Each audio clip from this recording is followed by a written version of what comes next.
everybody, this is Rose of Sharon, and I'm back again with another book review.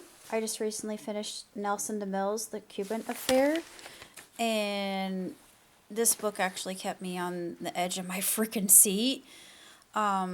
Basically, you have this retired army specialist doing boat tours for a living in Cuba, and there's a guy who meets him, basically makes him an offer he can't refuse, and he finds himself at the center of a very sticky situation, and I'm not going to divulge because if I do it'll ruin the plot, but I never read one of Demill's books before, and Demill does a absolutely sensational job in keeping the jargon as what you would expect from somebody who came back from a tour of Afghanistan.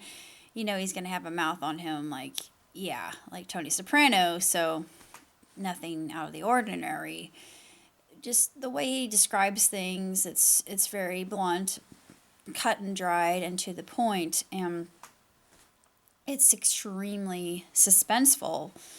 And not only that, but there's quite a lot of truth to it, so even as someone who thought she knew a bit about Cuba, learned quite a bit more, and the acknowledgments actually get into, he had an informant, so he couldn't name the informant. He left the informant's name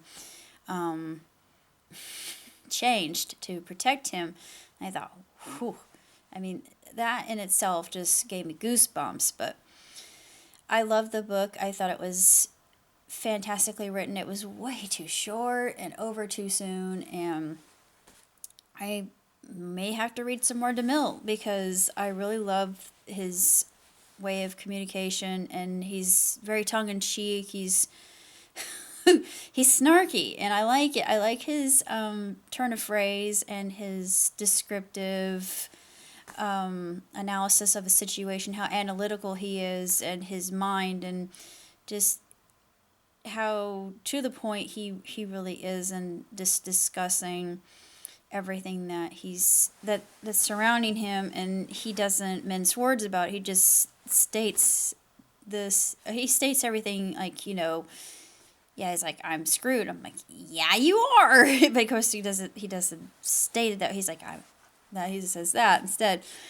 But beyond that, I can't really say that much about the Cuban affair. If you're like me and you're obsessed with just Cuba in and of itself, the history, our affiliation with them, yeah, I would definitely pick it up, because I don't know why, I'm so taken with Cuba. I always have been for a long time, and it's never changed. But it's one of those books where you can't put it down. The chapters are very short, but it's a real page turner, and it's an adrenaline rush, and just well worth it. But that's all I have to say. So until next time, live long and prosper. Ciao, tutti.